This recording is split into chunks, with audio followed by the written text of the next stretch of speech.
വനനിയമ ഭേദഗതിയുടെ കരട് വിജ്ഞാപനം പുറത്തിറങ്ങിയതു മുതൽ വലിയ രീതിയിലുള്ള പ്രതിഷേധമാണ് ഇടുക്കി ജില്ലയിലാകെ ഉയർന്നു വന്നുകൊണ്ടിരിക്കുന്നത്. രാഷ്ട്രീയ പാർട്ടികളൊക്കെ പ്രതിഷേധവുമായി രംഗത്തെത്തുന്നതിന് ഒപ്പം തന്നെ ഇടുക്കി രൂപത ശക്തമായ പ്രതിഷേധം അതുമായി ബന്ധപ്പെട്ട് രേഖപ്പെടുത്തിയിരുന്നു. നമ്മുടെ രൂപതയുടെ മീഡിയ കോർഡിനേറ്റർ നമ്മോടൊപ്പമുണ്ട്, ഫാദർ ജിൻസ്. അച്ഛാ, ഏത് തരത്തിലാണ് രൂപത ഈ ഒരു വിഷയത്തെ മുമ്പോട്ട് നേരിടാനും കൈകാര്യം ചെയ്യാനും, അല്ലെങ്കിൽ പ്രതിഷേധവുമായിട്ടോ എങ്ങനെയാണ് മുമ്പോട്ട് പോവുക? ഈ ദിവസങ്ങളിൽ നമ്മൾ കേൾക്കുന്ന ഏറ്റവും സങ്കടകരവും നിരാശാജനകവുമായിട്ടുള്ള ഒരു വാർത്തയാണ് 1961 കേരള ഫോറസ്റ്റ് ആക്ട് പരിഷ്കരിക്കുന്നതിൻ്റെ ഭാഗമായിട്ട് പുറത്തിറങ്ങിയിട്ടുള്ള ഭേദഗതി ബില്ലിനെക്കുറിച്ച്. ഈ ബില്ലിൻ്റെ സാരാംശങ്ങളിലൂടെ നമ്മൾ കടന്നു പോകുമ്പം ഇത് അത്യന്തം ജനദ്രോഹപരമാണ് എന്ന് പറയാതിരിക്കാനായിട്ട് തരവില്ല. വനം വകുപ്പിന് വനത്തിൻ്റെ പുറത്ത് ജനത്തിന് മേൽ അധിക അധികാരവും സ്വാതന്ത്ര്യവും വെച്ച് നീട്ടുന്ന ഒരു ഭേദഗതിയാണ് ഇപ്പോൾ വരുന്നത് എന്ന് നമ്മൾ മനസ്സിലാക്കുകയാണ്. യഥാർത്ഥത്തിൽ ഈ വന നിയമത്തിന് കേരള ഫോറസ്റ്റ് ആക്ടിൻ്റെ പരിഷ്കരണം ഉണ്ടാകുന്നു എന്ന് കേട്ടപ്പം നമ്മളൊക്കെ ധരിച്ചിരുന്ന, സാധാരണക്കാരായിട്ടുള്ള മനുഷ്യൻ ധരിച്ചിരുന്നത്, ഇവിടുത്തെ വനം സംരക്ഷിക്കപ്പെടുന്നു, വന്യജീവികളുടെ അക്രമത്തിൽ നിന്ന് ജനത്തെ സംരക്ഷിക്കാൻ വേണ്ടിയിട്ടുള്ള എന്തെങ്കിലും നടപടികളുണ്ടാകും എന്നാണ് നമ്മൾ കരുതിയിരുന്നത്.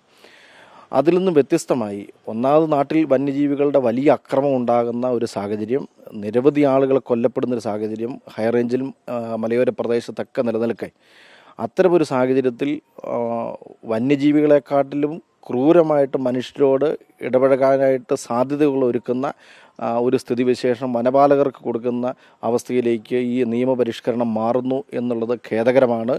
അത് നിരാശാജനകമാണെന്ന് മാത്രമല്ല, ഏത് വിധേനയും അത് ചേർത്ത് തോൽപ്പിക്കാൻ വേണ്ടി ഹൈറേഞ്ചിലെ ജനം അത് ഒന്നടങ്കം മുന്നോട്ട് നിൽക്കും എന്നുള്ളത് ഉറപ്പാണ്. ഈ ദിവസങ്ങളിലൊക്കെ നമ്മൾ കേൾക്കുന്നത് എല്ലാ രാഷ്ട്രീയ പാർട്ടികളും, ഭരണ പ്രതിപക്ഷം ഉൾപ്പെടെയുള്ള എല്ലാ രാഷ്ട്രീയ പാർട്ടികളും ഒറ്റക്കെട്ടായിട്ട് പറയുന്നത് ഈ ബില്ല് പിൻവലിക്കണം എന്നുള്ളതാണ്. ഫോറസ്റ്റ് വകുപ്പ് കൈകാര്യം ചെയ്യുന്ന CPIയുടെ ജില്ലാ സെക്രട്ടറി ഉൾപ്പെടെയുള്ളവർ പറഞ്ഞിരിക്കുന്നു ഇത് പിൻവലിക്കേണ്ടതാണ് എന്ന് പറഞ്ഞിരിക്കുന്നു. അത്തരം ഒരു ജനവികാരം ഉൾക്കൊള്ളുമ്പോൾ അത് സർക്കാർ ഗൗരവത്തിൽ കാണുകയും ഇതിന് ഈ ആളുകളുടെ ജനവികാരം ഉൾക്കൊണ്ടുകൊണ്ട് നടപടികൾ ഉണ്ടാകുകയും ചെയ്യണം എന്നാണ് ഞങ്ങൾക്ക് അഭ്യർത്ഥിക്കാനായിട്ടുള്ളത്.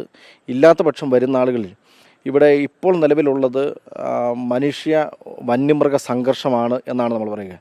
ഇനി വരുന്ന ആളുകളിൽ ഇവിടുത്തെ ഫോറസ്റ്റും മനുഷ്യരും തമ്മിലുള്ള സംഘർഷത്തിലേക്ക് വഴിതെളിക്കാനായിട്ടുള്ള എല്ലാ സാധ്യതകളുമുണ്ട്. വലിയ ഒരു ക്രമസമാധാന പ്രശ്നത്തിലേക്ക് ഈ മലയോര പ്രദേശം ഉൾപ്പെടെയുള്ള ഹൈറേഞ്ചിൻ്റെ മലയോര പ്രദേശം ഉൾപ്പെടെയുള്ള പ്രദേശങ്ങൾ മാറും എന്ന് തന്നെയാണ് ഞങ്ങൾക്ക് പറയാനായിട്ടുള്ളത്.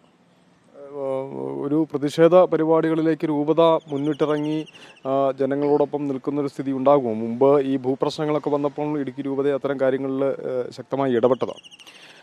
ഞങ്ങളുടെ വിശ്വാസം ഇത് ഉത്തരവാദിത്തപ്പെട്ട ആളുകൾ ജനത്തിൻ്റെ കൂടെ നിന്ന് ജനത്തിൻ്റെ പക്ഷം ചേർന്ന് ഇത് പരിഹരിക്കും എന്നുള്ളതാണ് ഞങ്ങളുടെ വിശ്വാസം. സർക്കാർ ആ രീതിയിൽ മുന്നോട്ട് പോകും എന്നുള്ളതാണ്.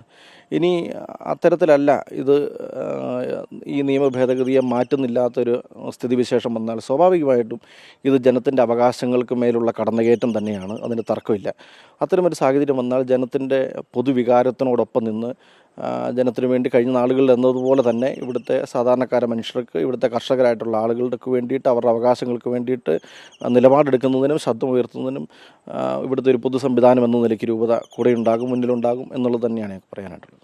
എന്തായിരുന്നാലും അത്തരത്തിലാണ് ശക്തമായ പ്രതിഷേധത്തിലേക്ക് നീങ്ങേണ്ടി വന്നാൽ അതിന് മുൻനിരയിൽ നിന്ന് രൂപത നയിക്കുന്ന ഒരു സ്ഥിതിയിലേക്ക് കാര്യങ്ങളെത്തും. പക്ഷേ ഈ നിയമ ഭേദഗതി അതുമായി മുമ്പോട്ട് സർക്കാർ പോകില്ല എന്നൊരു വിശ്വാസമാണുള്ളത്. ഒരു മുന്നറിയിപ്പ് എന്ന രീതിയിലാണ് ഇടുക്കി രൂപതയടക്കം ഇക്കാര്യത്തിൽ പ്രതികരിച്ചിരിക്കുന്നത്. വീഡിയോ ജേർണലിസ്റ്റ് ടോബിൻ കൊച്ചുമടത്തിനൊപ്പം reporter Sandeep Rajakkad, in reporter Idukki.